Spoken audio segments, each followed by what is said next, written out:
Edelman Healthcare Professional Survey. Apa itu Healthcare Professional Survey? Healthcare Professional Survey adalah inisiatif dari Edelman Indonesia yang diselenggarakan bersama Universitas Gadjah Mada. Survei ini dilakukan untuk memahami pemanfaatan berbagai saluran komunikasi oleh praktisi kesehatan. Dengan mewawancarai 421 praktisi kesehatan di 4 kota yang terbagi dari 56% dokter umum dan 44% dokter spesialis.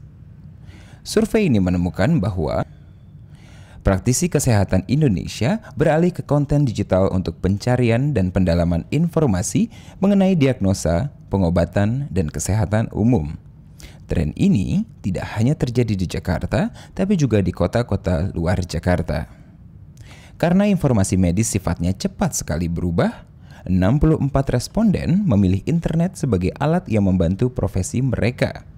Meskipun demikian, sesuai anjuran Kementerian Kesehatan, forum ilmiah masih menjadi pilihan untuk informasi baru mengenai diagnosa dan pengobatan.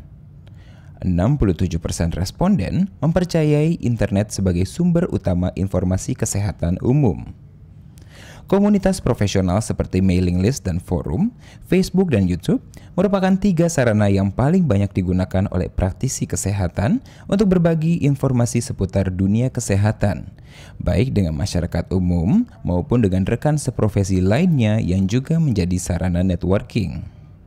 Ketika ditanya lebih jauh bagaimana peran berbagai saluran komunikasi dalam meningkatkan efektivitas komunikasi mereka, 64% responden menganggap medical representative hanya sebagai sumber informasi obat baru, dan sedikit di antaranya yang mempercayai medical representative sebagai sumber informasi tren diagnosa, pengobatan baru, dan kesehatan umum.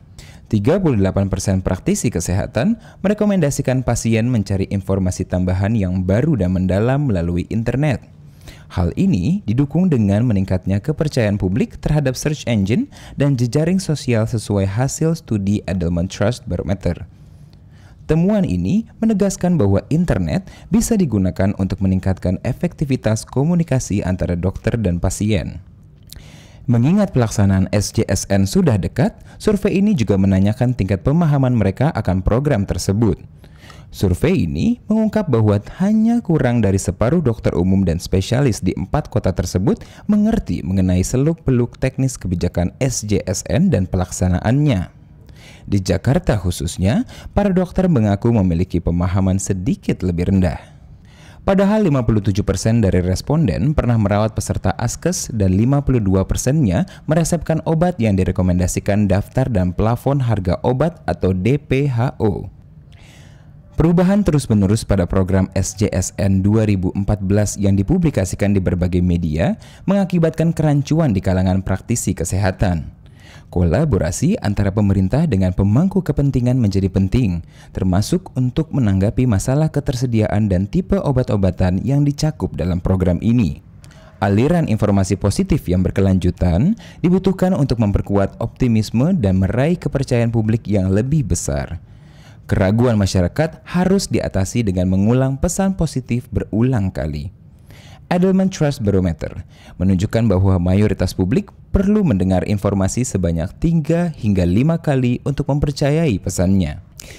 Kedepannya, pemanfaatan saluran komunikasi online untuk pemberdayaan praktisi kesehatan dapat lebih ditingkatkan dengan melibatkan berbagai pemangku kepentingan.